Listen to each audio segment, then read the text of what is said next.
Alors, bonjour à tous, donc encore une nouvelle vidéo, donc ça sera la dernière vidéo sur les aires et les périmètres. On a travaillé beaucoup sur les aires, donc je freine un peu le cours, mais je vais quand même vous apprendre deux petites choses qu'on n'avait pas vues clairement, dont une notation, je vais en parler pour cette formule-là, pour la formule du carré, et ça nous permettra de voir, d'avoir une vision globale, puisqu'on a vu beaucoup de formules. Alors, on reprend un petit peu notre cours. Donc on avait vu, d'abord on avait étudié toutes ces figures. On avait calculé leurs aires et leur périmètre. Donc je pourrais vous demander oralement quelle est la nature de chacune des figures. Sachant que là, alors cette première figure, 4 angles droits, vous me diriez évidemment un rectangle. 4 angles droits, donc c'est un rectangle particulier en plus qui est un losange puisqu'il a 4 côtés égaux. Donc rectangle plus losange, entre guillemets, c'est ce qu'on appelle le carré. Donc on avait vu l'aire et le périmètre de cette formule. Après, on avait basculé sur la moitié d'un rectangle, ce qu'on appelle le triangle rectangle. Je dis la moitié parce que vous savez que cette formule, on va diviser par deux. Et enfin, pour le triangle quelconque, si je vous donne des valeurs, là, il manquera quelque chose, on en reparlera tout à l'heure. Avant de passer à quelques applications, des rappels, j'allais dire, généraux. Alors, si je vous demande l'aire, vous savez que c'est la surface, c'est en fonction, on va dire, de la largeur et de la longueur. Donc vous savez que la formule de l'aire, donc j'ai dit c'est homogène de degré 2, vous allez multiplier de longueur. Donc c'était longueur fois largeur. Au niveau du périmètre, donc ça c'était pour l'aire que je vais écrire ici. Si là je mets le périmètre, forme de tableau, je peux le faire un petit peu. Donc là, évidemment, c'était pour le rectangle. Là, j'ai dit le carré. Et là, j'ai dit le triangle, évidemment, rectangle. Donc il y a un angle droit. Alors, l'aire, c'est longueur fois largeur. On compte le nombre de bandes un petit peu. Pour le périmètre, on fait le tour, on l'avait vu. Une fois longueur, une fois largeur, on peut faire le demi-périmètre qui est L plus grand L, par exemple, et on multiplie par 2. Ou on peut voir aussi, c'est 2 fois largeur plus 2 fois longueur. Cette formule, à la limite, on la retrouve. Celle-là, c'est un cas particulier. Alors, c'est le cas particulier où la longueur et la largeur sont les mêmes. Donc, c'était, si je donne, j'appelle C le côté, du moins la longueur du côté, ça fait C fois C. Et là, évidemment, si je fais le contour, on avait travaillé 1, 2, 3, 4. C plus C 4 fois, c'est-à-dire 4 fois C, pour le périmètre. Alors, ici, ça va être la notation. Alors, C fois C, ça se note C avec un 2 en haut. Et ça se dit C au carré. Donc, cette notation, c'est l'objet de cette petite vidéo. C'est-à-dire que, par définition, C au carré, c'est C fois C.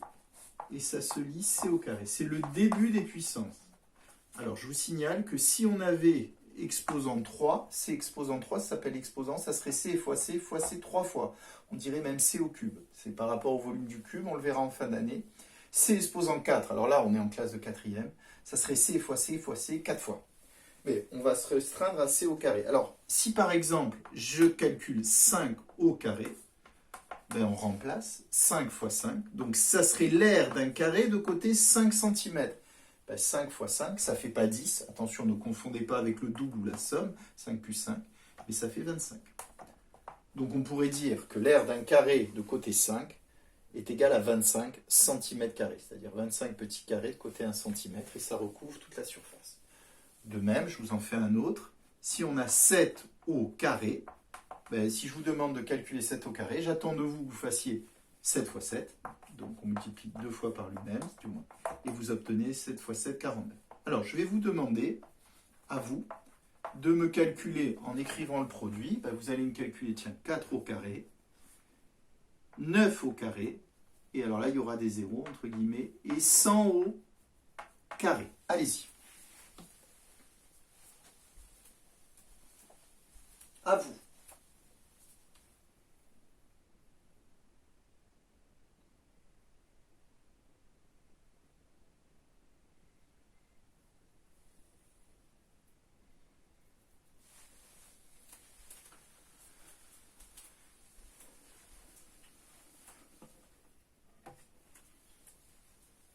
N'hésitez pas, si besoin, à arrêter la vidéo.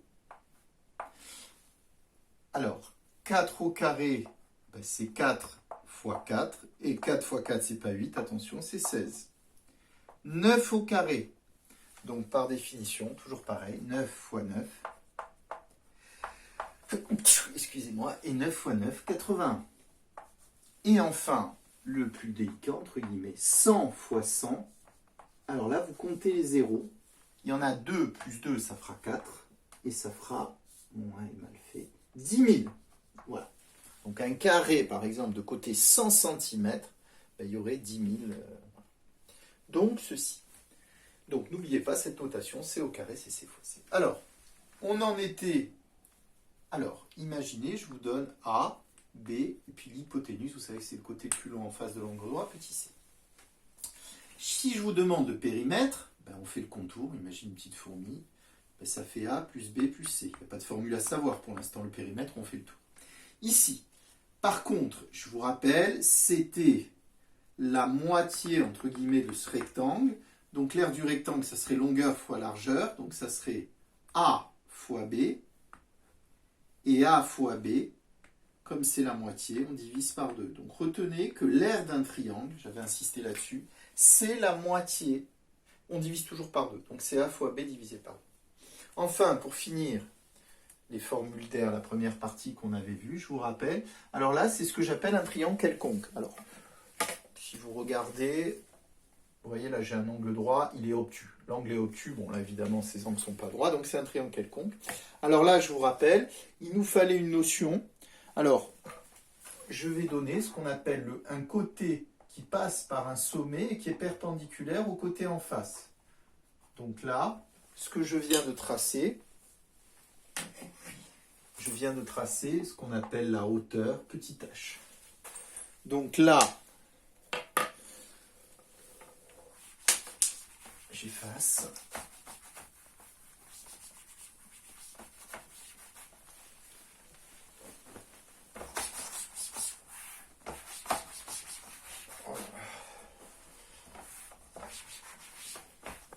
Alors, on va y arriver. Bon, je ne vais pas revenir sur le périmètre, hein, vous additionnez. Alors, si on met A, là je mets B, et là je mets C, pour rappeler un petit peu les formules. Donc, le périmètre, ça serait A plus B plus C, la somme des côtés. Par contre, l'aire, je vous rappelle, on avait fermé ici. Donc, c'était l'aire du rectangle. Or, ce rectangle, sa largeur, c'était H. Donc là, ça serait C fois H. Et là, évidemment, on diviserait par combien? Puisqu'on a le rectangle, vous voyez que c'est la moitié. C'était C fois H divisé par 2. J'avais dit côté fois hauteur associée divisé par 2. Dans les prochains exercices que vous aurez à utiliser cette formule.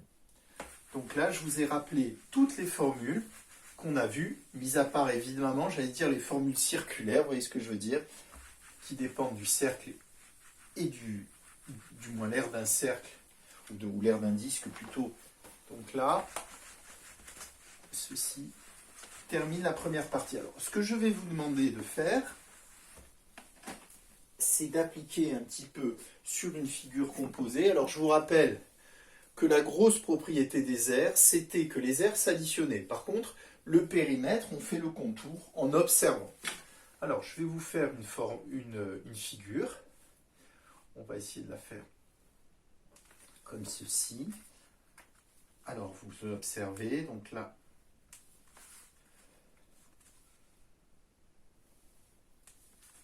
voilà, et puis là, on va faire ça comme ceci. Voilà. Alors, donc je vais mettre un codage, puisque vous puissiez voir des choses. Là, on va mettre des pointillés.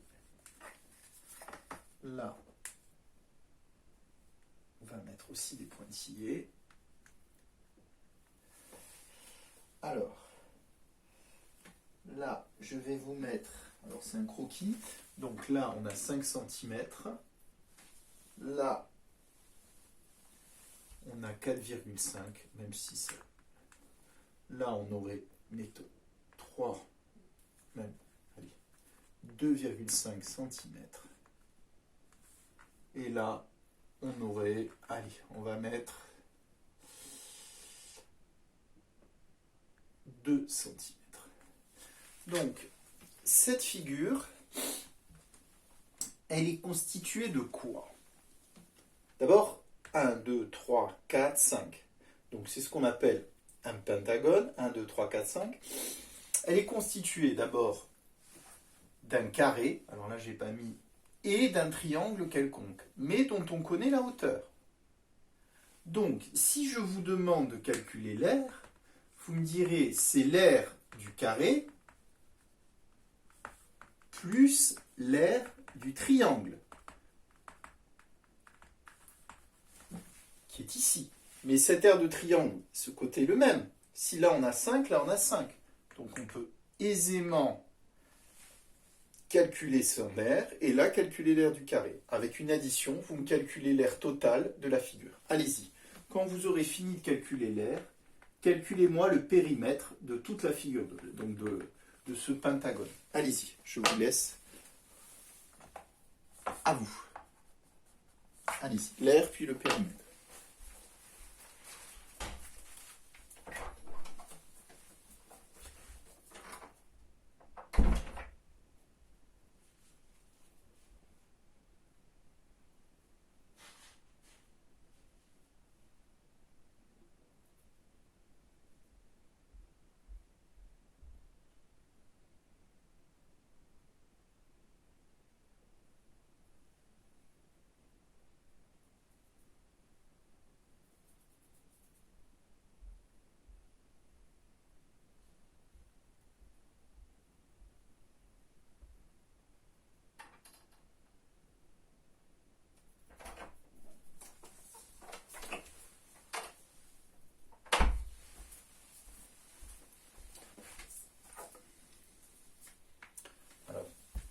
Je préfère avancer que la vidéo ne soit pas coupée.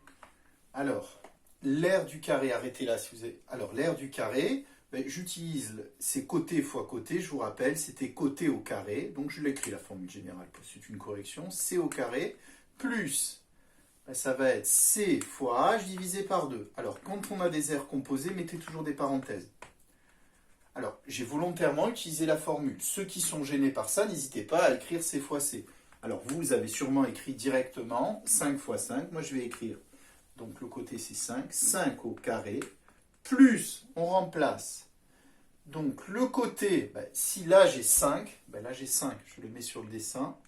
Donc, 5 fois la hauteur associée, c'est 2, divisé par 2. Si on continue, là, je mets les parenthèses, pardon. 5 fois 5, je vous rappelle, ça ne fait pas 10, ça fait 25, plus, alors 5, on peut barrer les deux, mais bon, on va faire le calcul comme si on ne l'avait pas vu, 10 divisé par 2, pour bien expliquer, 5 fois 2, 10, évidemment, on retrouve le 5. Donc ça fera 25 plus 5, la moitié de 10 c'est 5. Donc là, on obtient 30, alors on met l'unité, 30 cm². Donc je vous rappelle, ça veut dire que je prends la surface d'un carré de côté 1 cm, je recouvre de 30 petits carrés, ça recouvre tout ceci. Pour le périmètre, là on fait le contour, je pars de ce point, 5 plus 2,5 plus 4,5 plus 5 plus 5, je refais 5 plus 2,5 plus 4,5 plus 5 plus 5. Donc si je détaille, ça fait 5, alors je ne vais pas l'écrire 1, 2, 3 fois, 5 fois 3, plus, je peux mettre des parenthèses, plus 2,5 plus 4,5. On obtient 5 plus 5, 10 plus 5, 15, 3 fois 5, 15, plus 2,5 plus 4,5, 6, plus 0,5, 0,5, ça fait 1, 6 plus 1, 7. On obtient 22, et là évidemment c'est une longueur, 22 cm. Voilà un premier exemple qui utilise les deux formes. J'ai utilisé évidemment la formule qui était là. Alors, je vais vous proposer de faire un dernier exemple avec moi. On va réfléchir ensemble. Alors, imaginez, je fais cette figure-là. Bon, c'est évidemment un croquis.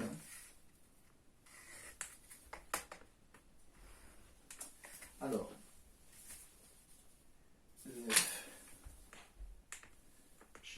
H. Donc c'est un autre exemple. Alors, là, vous avez ce qu'on appelle un trapèze, puisqu'il y a deux côtés parallèles, et rectangle, puisqu'il y a des angles droits là, mais bon, surtout retenez que c'est un trapèze. Là, je vous ai mis 3 cm. Là, 5 cm FG. Là, 8 cm. Et là, 12 cm. Alors, là, la question, ça ne serait pas calculer le périmètre, parce que bon, là, il suffirait d'additionner, puisque ça reste un quadrilatère, les quatre côtés, ça ferait 20, 28, même de tête, ça se fait vite, mais bon, il faudrait quand même expliquer. Ma question, ça serait, dans cette figure, de calculer son aire en centimètres carrés. Donc, calculer l'aire de cette figure. Alors, on va essayer de réfléchir ensemble. Ces deux côtés sont parallèles. Alors, l'aire de cette figure, a priori, je n'ai pas parlé d'aire d'un trapèze. On l'apprenait quand j'étais au collège, elle n'était pas facile, cette formule. Et elle n'a pas beaucoup. Là, on peut évidemment se débrouiller sans, puisque je ne vous ai pas donné cette formule. Pensez que les aires s'ajoutent et se soustraient. On pourrait d'ailleurs faire une soustraction, mais on va faire une addition d'aires. Si vous regardez cette figure, si je mets des pointillés ici, là j'aurai un angle droit, si je mets des pointillés. L'aire, alors de ce quadrilatère qui s'appelle EFGH, vous savez qu'il y a un ordre, je tourne dans un sens, c'est l'aire de ça, plus l'aire de ça. Ah mais l'aire de ça, vous voyez ce que c'est? C'est l'aire d'un rectangle. Plus l'aire de ça. Alors, le problème ici, c'est que, bon, vous savez que l'hypoténuse ne sert à rien. L'aire d'un triangle rectangle, c'est le produit des côtés de l'angle droit divisé par 2. Donc, plus l'aire, alors si là je mets un petit m, de FGM, qui est un triangle rectangle en M. Alors la question c'est, est-ce que vous pourriez me trouver ça? Alors attention, quand je dis 12, 12 c'est tout ça. Alors c'est cette idée que je voulais vous montrer, c'est là on a 8, là on a 12. Combien vaut ceci? Alors évidemment si j'étais en classe, j'attendrais une réponse. En fait si là il y a 8, là il y a 8. Vous savez que les côtés opposés d'un rectangle sont égaux. Donc là il y a 8. Donc là c'est quoi en fait? C'est tout ça moins 8, c'est-à-dire 12 moins 8. C'est-à-dire 12 moins 8, c'est-à-dire que là j'ai 4 cm. Maintenant, là j'ai 4 cm. Là, si là j'ai 3, là j'aurai 3. Allez, essayez de finir le calcul.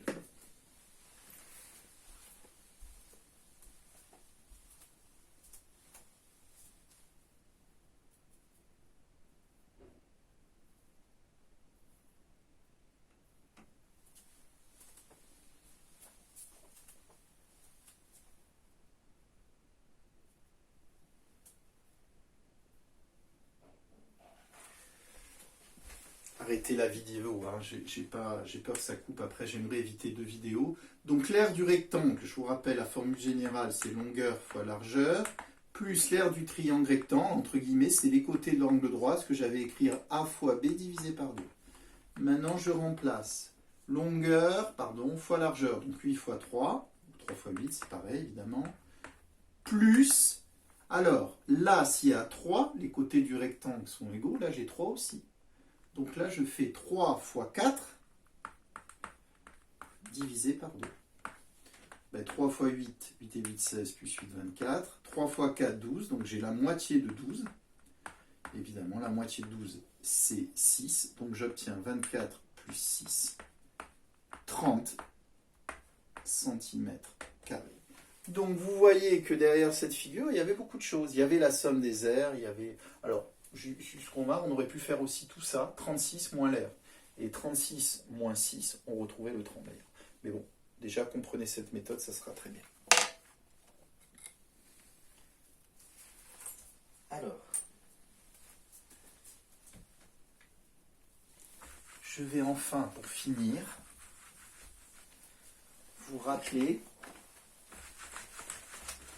Alors là, j'avais laissé cette formule pour bien que vous la Alors, pour finir, je ne sais plus. Ah oui, il est là. Je vais, vous allez comprendre. Ouais, bon.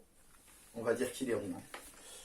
Alors, donc là, j'ai un cercle. Alors,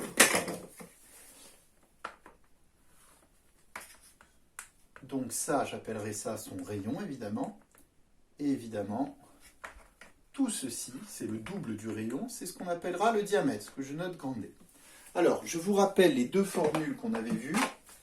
La première formule, c'était le périmètre, c'est-à-dire ce que j'avais appelé la longueur du cercle. Alors, je vous rappelle la longueur du cercle. La formule, c'était, retenez que ça dépend du diamètre. D fois pi. Donc, retenez, c'est D fois pi. Conséquence de ça, c'est que, je vous le dirai après, je préfère, D fois pi. Et enfin, l'air, ne mélangez pas ces deux formules, l'air du cercle, ou du disque plutôt. Alors, cette fois, ça ne dépend pas du diamètre, ça dépend vraiment du rayon. Alors, je le dis, c'était R fois pi. Ne confondez pas. Et attention, maintenant, avec ma notation R fois pi, je peux dire que c'est R au carré fois pi. Mais attention, R fois R, c'est pas R plus R ou le double de R. Donc, on obtient ceci. Ces deux formules, je vous les rappelle. Juste un complément. Alors, si par exemple, j'ai par exemple un exemple, je vais faire les deux cas en même temps. J'ai un exemple, j'ai par exemple le diamètre qui vaut, alors j'ai pris un exemple assez simple qu'on a traité. Je prends un diamètre égal 8 cm. Donc si je vous demande de me calculer l'aire d'un disque et le périmètre d'un disque de diamètre 8 cm, alors pour le périmètre ou pour la longueur, on fera, donc je rappelle la formule D fois pi. Donc là on remplace, ça fait 8 fois pi. Je rappelle 8 pi, c'est ce que j'appelle la valeur exacte. C'est 8 pi. On peut enlever le fois avec la lettre. Et 8 pi, alors vous tapez à la calculette, ça doit faire autour de 24, puisque on fait 8, vous tapez à la calculette, vous obtenez 25,1. Je donne au dixième un chiffre centimètre, c'est une longueur. Si je veux calculer l'air, alors ne mélangez pas, attention, l'air, c'est rayon